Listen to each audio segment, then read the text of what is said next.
The crystal chandeliers above the private poker lounge shimmered like frozen fire, reflecting off diamond watches and polished whiskey glasses. Ethan Blackwood leaned back in his leather chair, calm and untouchable, as men twice as loud and half as rich tried to impress one another. Laughter erupted around the table, sharp, careless laughter that came from men who had never been told, no. Love is just a luxury, one of them scoffed, tossing chips into the center. Something poor people pretend to believe in. Ethan smirked. He had heard it all before. Women wanted his money, his status, his name. Romance had always felt like a performance written for someone else. He lifted his glass slowly, eyes cool and confident. I could marry anyone, he said casually. Anyone at all. The table went quiet. One man leaned forward, grinning. Anyone, even a woman with no looks, no money, no social value. Ethan didn't hesitate, especially her. The words hung heavy in the air. Then came laughter. Loud, cruel, fueled by arrogance. A bet was formed right there among the velvet chairs and gold-trimmed walls. If Ethan married such a woman and stayed married for a year, the pot would be his. If he failed, he would lose millions, but worse, his pride. To Ethan, it was easy money. Days later, he stood outside a small grocery store on the edge of the city, the kind of place he had never noticed before. Rain soaked the cracked pavement. Through the fogged glass, he saw Lena Morales counting coins at the register, her hands trembling slightly. She wore worn shoes, simple clothes, and carried the tired posture of someone who had spent her life surviving. When she looked up and met his eyes, there was no greed in them. Only caution. And kindness. They spoke briefly. Then again, Ethan learned about her sick mother, her debts, her double shifts. He offered help wrapped in charm and promises of stability. When he proposed weeks later, Lena froze, fear and disbelief flashing across her face. Why me? She asked softly. Ethan smiled. The same practiced smile that had won deals and destroyed competitors. Because I choose you, he said. She didn't know she had just become part of a game. And Ethan had no idea he had just made the most dangerous bet of his life. The mansion was too quiet. Lena noticed it on her very first morning. The kind of silence that didn't feel peaceful, only empty. Sunlight streamed through towering windows, illuminating marble floors that reflected her own nervous reflection back at her. She stood still for a moment, clutching the strap of her old handbag, afraid to step too loudly, as if the house itself might reject her. Ethan, on the other hand, moved through the space as if it were nothing more than an expensive hotel. He barely noticed her discomfort. A short list of house rules was all he offered. What rooms were private, when staff would be present, when public appearances were required. No warmth, no cruelty either, just distance. Lena tried to belong. She greeted the staff by name, thanked them, listened to their stories. At breakfast, she cooked instead of ordering in, even though no one had asked her to. The chef watched in silence as she prepared simple meals, nothing extravagant, just food made with care. Ethan found it strange. No one had ever cooked for him without wanting something in return. Public life was harder. At charity events and business dinners, Lena felt eyes follow her, judging, measuring, dismissing. The gowns felt too tight, the jewelry too heavy. Whispers slipped through the room like smoke. Ethan's friends smiled politely to her face, then laughed behind champagne glasses when they thought she couldn't hear. She heard everything. One night, Ethan overheard her in the guest room, staring at herself in the mirror. He expected tears. Instead, she straightened her shoulders and whispered, "You are allowed to take up space." The words unsettled him more than crying ever would have.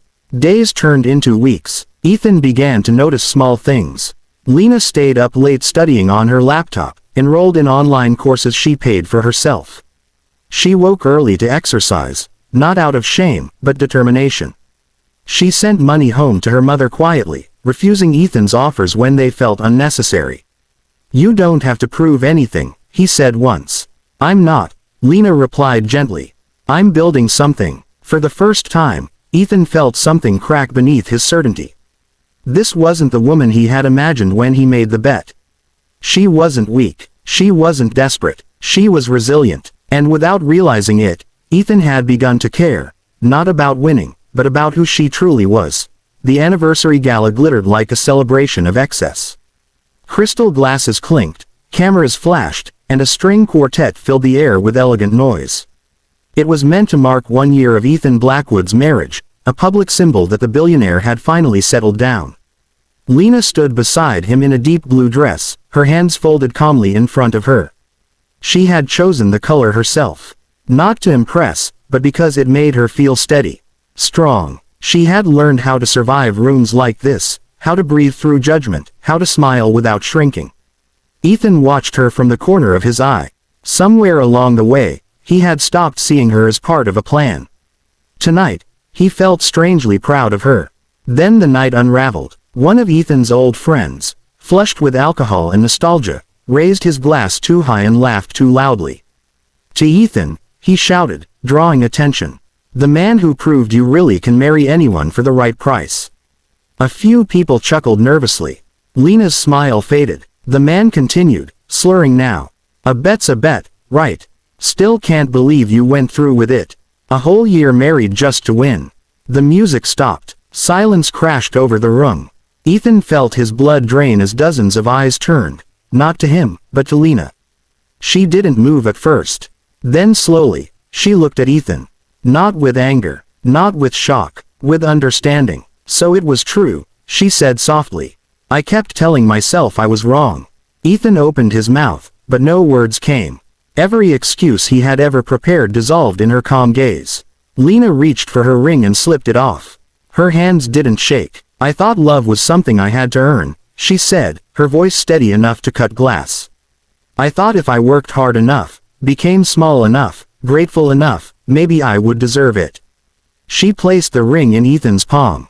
"But I was never the gamble," she continued. "You were." Without another word, she turned and walked away. Cameras clicked, whispers exploded, but Lena never looked back. She left the gala, the mansion, and the life that had been built on a lie. That night, Ethan stood alone in a room full of people, holding a ring that suddenly felt heavier than any fortune he had ever owned. For the first time in his life, he had won a bet. And lost everything that mattered. The mansion felt colder without Lena. Not emptier, colder. Ethan noticed it in the smallest details. The untouched breakfast table, the silence in the evenings, the way the staff moved carefully around him now. He replayed that night over and over in his mind. The moment her eyes changed, the way she handed him the ring as if returning something that never belonged to her. He tried to find her. His assistants made calls. His lawyers drafted apologies wrapped in money. None of it reached her. Lena had vanished by choice, and for the first time, Ethan understood what it meant to be powerless. Weeks passed. Then one afternoon, he saw her name on a community foundation report. Curiosity turned into urgency. He followed the address to a modest building filled with laughter, noise, and life. Inside, women sat at long tables studying, planning, dreaming. Lena stood at the front, confident and radiant, not thinner, not richer, but undeniably stronger. She had built something. Ethan waited until the room cleared. When Lena finally noticed him, there was no surprise in her eyes. "I wondered when you'd come," she said. "I'm sorry," he replied, the words raw and unpolished. "No excuses, no defenses. I was cruel. I used you." She nodded. "Yes, you did." He offered her money, influence, a public confession, anything to make it right. Lena shook her head gently. "I don't want what you can give," she said. "I want what you learned." She explained how the marriage, painful as it was, had revealed the truth she'd never been allowed to believe, that her worth had never been tied to beauty, wealth, or approval. She didn't need saving. She never had. "You shocked me," Ethan admitted. "I thought I was the powerful one." Lena smiled. Not bitterly, not triumphantly. Just honestly. "You still have power," she said. "The question is whether you'll use it to build or to bet." She turned back to her work, dismissing him not with anger, but with closure. Ethan walked out into the city a changed man. For the first time, his fortune felt small compared to what he had lost, and what Lena had gained. The real shock wasn't that a poor woman survived a cruel marriage. It was that she walked away richer in every way that mattered.